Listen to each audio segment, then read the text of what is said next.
This video will show all the charts and their options available in Family TreeXcel. All charts are designed to fit to one page when possible. You can edit these charts as you would any Excel worksheet without any fear of messing up a formula.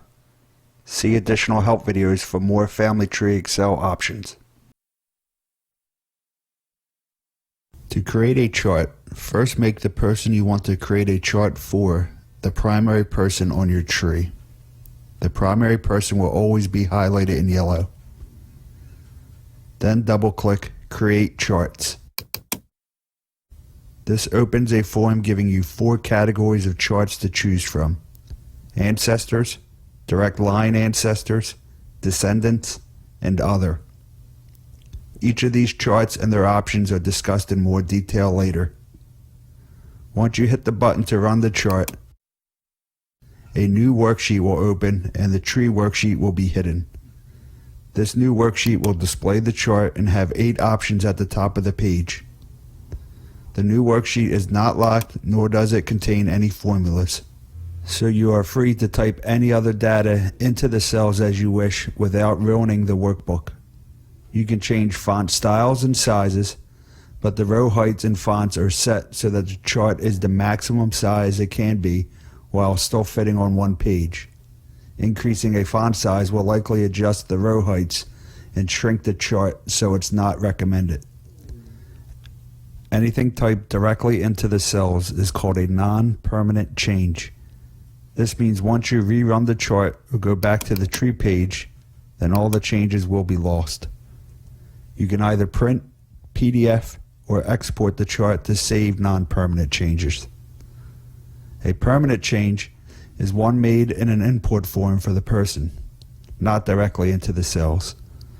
Permanent changes can be made on the tree worksheet using the import forms, or you can double-click on a person's name or unique ID number in red on a chart. This will allow you to modify that person using the Edit Person input form.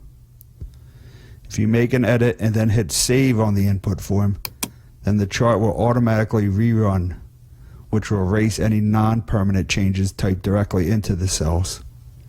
You can also hit Go to Person, which will take you back to the tree page with that person selected as the new primary person. To activate any of the options at the top of the page, double-click on that respective cell. These options are discussed in more detail later. The print area is from row 3 down to the last row before the gray background. Do not rename any worksheets or insert or delete any columns or rows. Do not edit any of the option cells at the top.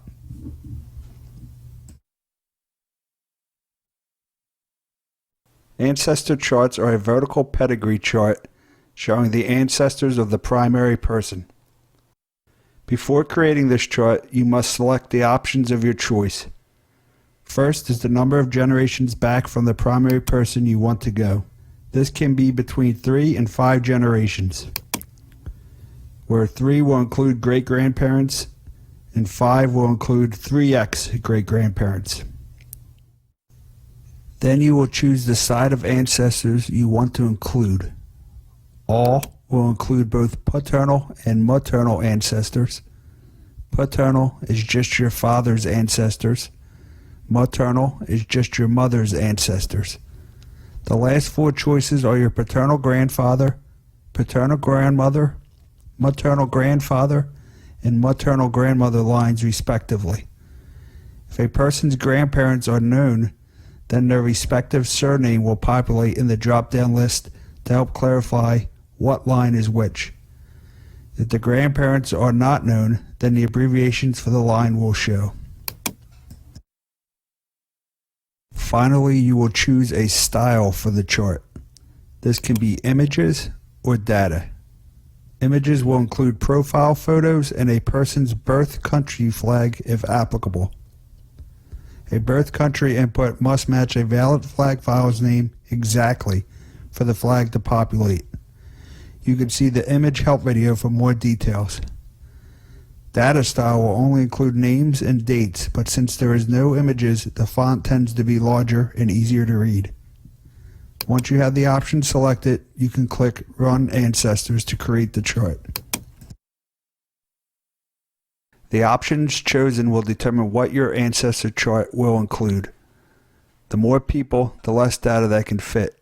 So 5 generations will only show the years, while 3 generations will show the full dates and places.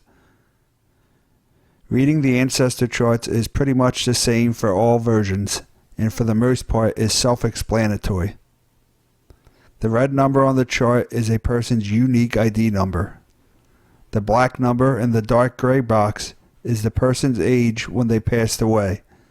This will be blank if the person is living or if a death date is unknown. Paternal ancestors are on the left-hand side, and maternal ancestors are on the right. As a default, blue represents your paternal grandfather's line, yellow your paternal grandmother's line, green your maternal grandfather's line, and orange your maternal grandmother's line. Each generation is labeled and separated by a black divider. You can use the down arrows to follow the chart. The 3x great-grandparents are stacked on each other to fit everyone in. The way to read this is by following the colored pairs.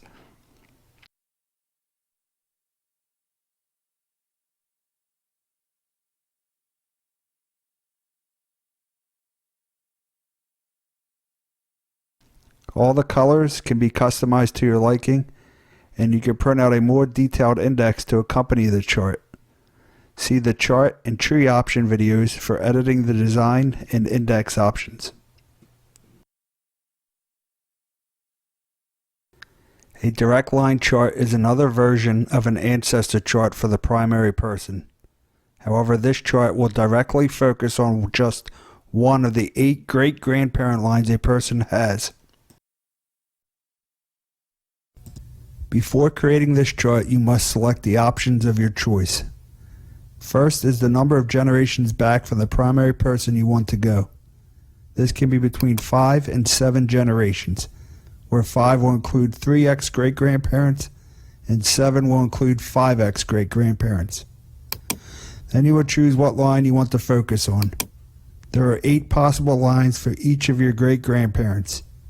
If a person's great-grandparents are known, then their respective surname will populate in the drop-down list to help clarify what line is which. If the great-grandparents are not known, then abbreviations for each line will show. This chart will only use the images style. The chart will include profile photos, a person's birth country flag, and a family surname image if applicable. A birth country input must match a valid flag file's name exactly for the flag to populate, and the family surname must match a valid surname file exactly for that image to populate. An example of a surname image would be a coat of arms.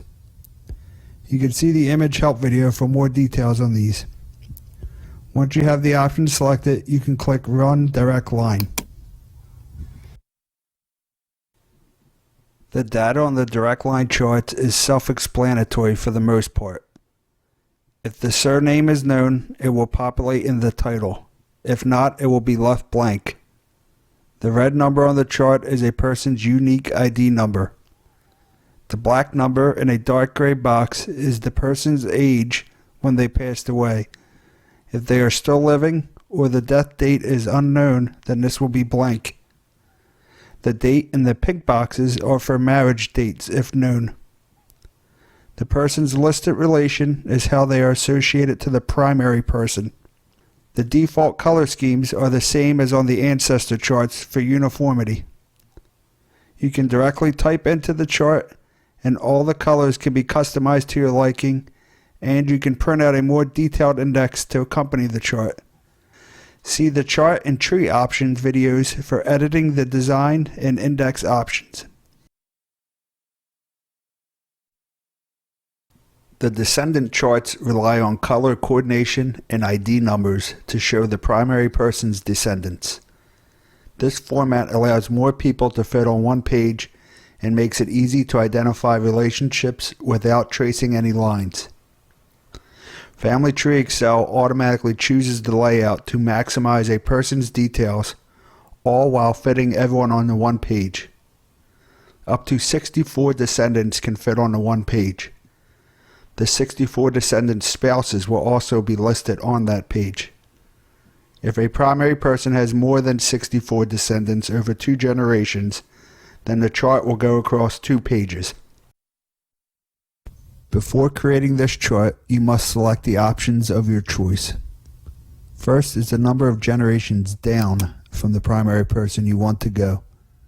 This can be between 1 and 2 generations, where 1 is for just the children, and 2 will include the children and the grandchildren of the primary person. If you go 2 generations down, then the next option is how you want to arrange the grandchildren. You can keep them together by family, where all of child number 1's kids are next to each other, then child number 2 kids, and so on. This layout is easier to see the family units and how many children each child had. Or you can put them in order of their birth, regardless of who the parents are. This layout may be helpful to see cousins who are closer in age to each other. This option will only sort the grandchildren in birth order. If you want the children to be in date order, be sure you double-click the Sort Date of Birth option on the main tree worksheet before creating the chart. This chart will only use the images style, so the profile photos for all the descendants will populate. Descendant spouses will be listed on the chart, but they will not have any images. Once you have the options selected, you can click Run Descendants to create the chart.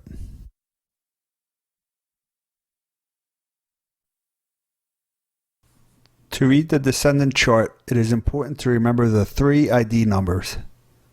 The red number on the chart is that person's unique ID number. The blue number is that person's father's ID number. The purple number is that person's mother's ID number. If the descendant is not a biological child, an asterisk will appear by that respective ID number. Spouses will only have their red ID number displayed and not any of their parent IDs. The black number in the dark gray box is the person's age when they passed away. It will be blank if they are still living or if the date of death is unknown. Each child will have their own color background.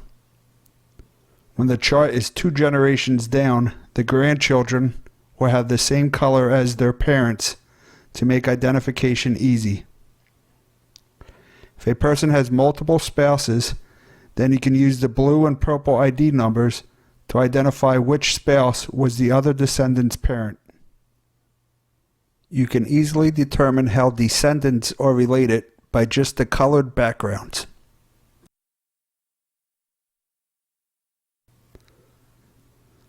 You can directly type into the chart and all the colors can be customized to your liking. And you can print out a more detailed index to accompany the chart. See the chart and tree option videos for editing the design and index options. There are 4 options for all the other charts and reports. The first is a 5-generation ancestor summary. To create this chart, click the button. This is an ancestor chart that will list 5 generations of ancestors for the primary person. It produces a bar graph showing what countries the known ancestors came from. It will also show some other highlights of your ancestors, including the average lifespans broken down by sides and generations, the most common names, and the longest and shortest lifespans.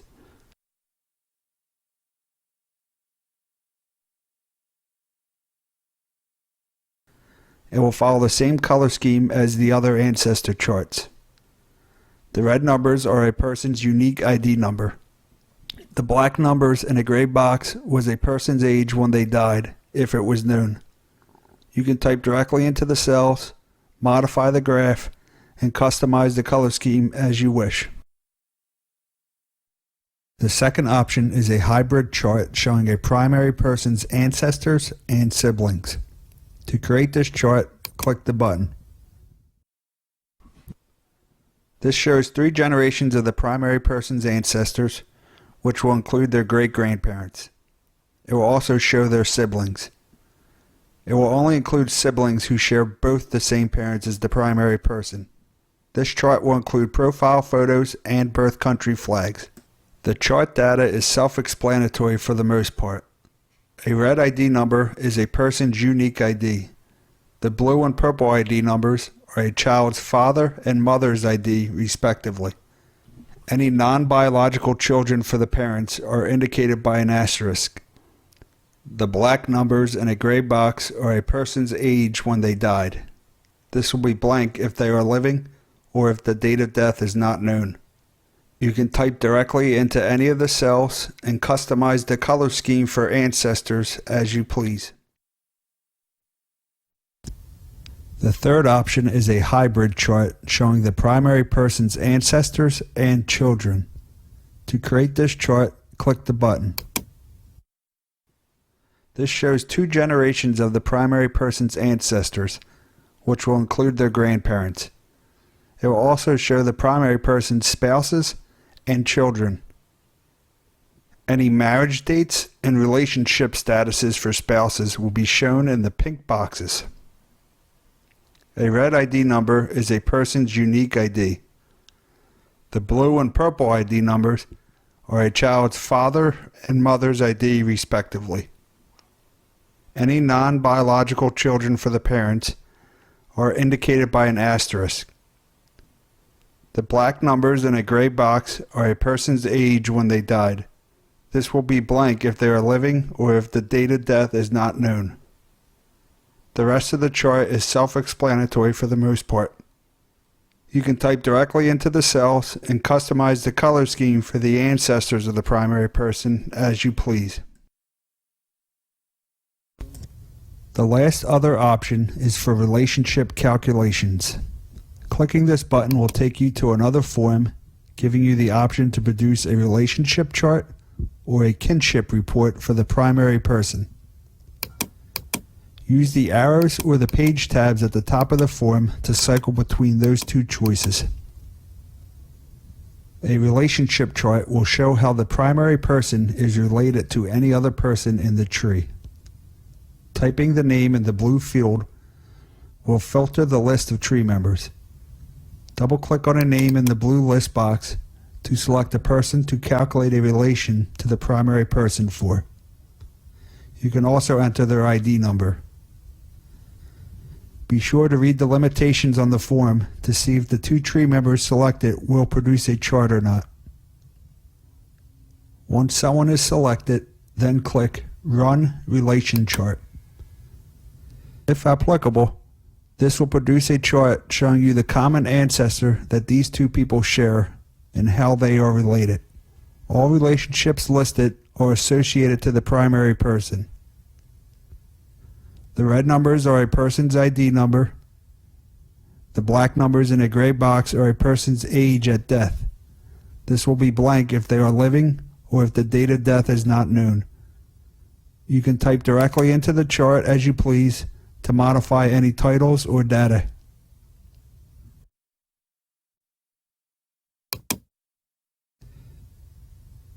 The other choice is a kinship report. This will generate an index of all the members of the tree. This index will populate in a brand new Excel workbook separate from the tree workbook. Click Run Kinship Report to generate this report.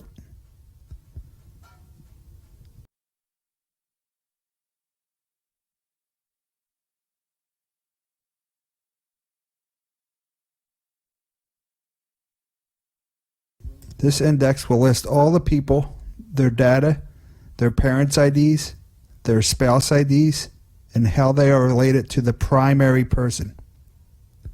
This index will be in an Excel table, allowing you to filter and sort the data.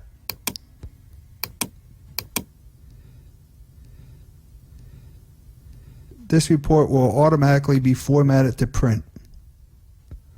Note that there are hidden columns with more specific data that you can access to use the filter.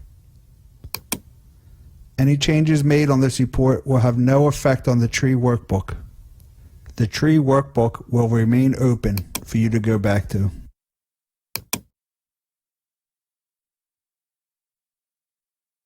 All charts are created on a new worksheet.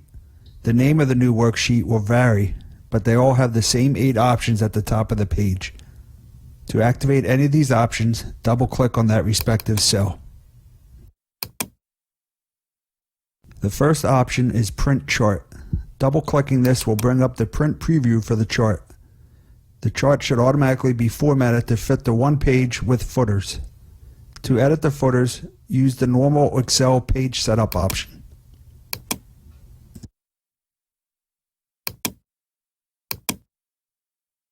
The next option is PDF Chart. Double-clicking this will allow you to save the current chart as a PDF. The PDF's default name will be the primary person's name and chart type. You will be prompted to select where to save the PDF. The PDF should open automatically after saving.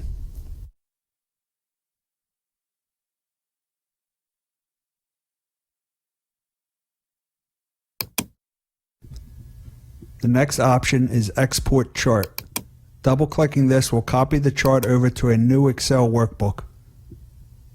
From here you can edit, print, and save the chart as you wish. Any changes done in the new workbook will not affect the tree workbook in any way. No macros will carry over to the new workbook. The next option is Index Options. Double-clicking this will open a form allowing you to print, PDF, and export an index table. This index will only include the people on the chart. This index is a good reference to see more detailed data about a person that might not fit on the chart. When exported, you can also sort, filter, and modify the index as you wish. An exported index is formatted to print, but also has hidden columns you can access for more specific details. Any edits made to an index in a new workbook will not affect the tree workbook. The next option is Edit Design. Double-clicking this will open the Design worksheet. Here you can change the default background colors used for Ancestor and Descendants. Change a designated cell's fill color to your liking. Then double-click on Update Ancestors or Update Descendants to save that new color scheme respectively. To go back to the original color scheme, double-click Default Ancestors or Default Descendants. Once you're done, double-click Return to Tree/Chart to return back to the chart worksheet.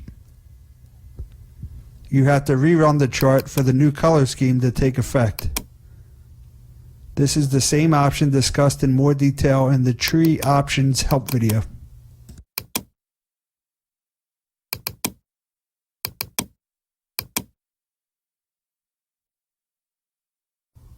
The next option is Delete Flags.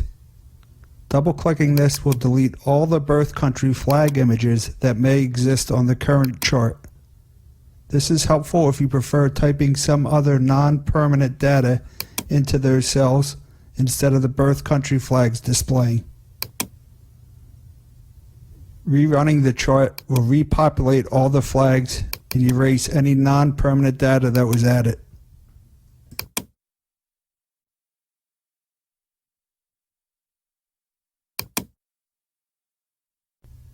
The next option is Rerun Chart.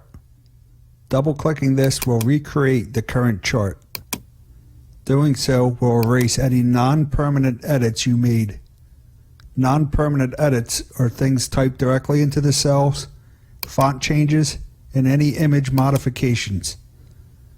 Permanent edits are made via input forms and color changes made on the Edit Design page previously discussed. This can be looked at as a reset button. The last cell option is View Tree. Double-clicking this will close the current chart worksheet and take you back to the tree worksheet. Leaving the chart worksheet will erase any non-permanent changes made to that current chart. You will have to recreate the chart from the tree worksheet in order to re-access the chart. This option should be used to navigate between worksheets in the workbook. Do not manually hide or unhide worksheets to avoid errors. In addition to the cell options at the top of the page, you can also double-click on any person's name or red ID number on a chart to open a form which will give you the options to edit their details in a person input form, or to navigate back to the tree worksheet with them as the primary person. If you use the edit input form and hit save, the current chart will automatically rerun to update for those changes. These changes are considered a permanent change. Be aware when the chart automatically reruns that it will erase any non-permanent changes previously made. To go back to the tree worksheet with this person as the new primary, just click Go to Person.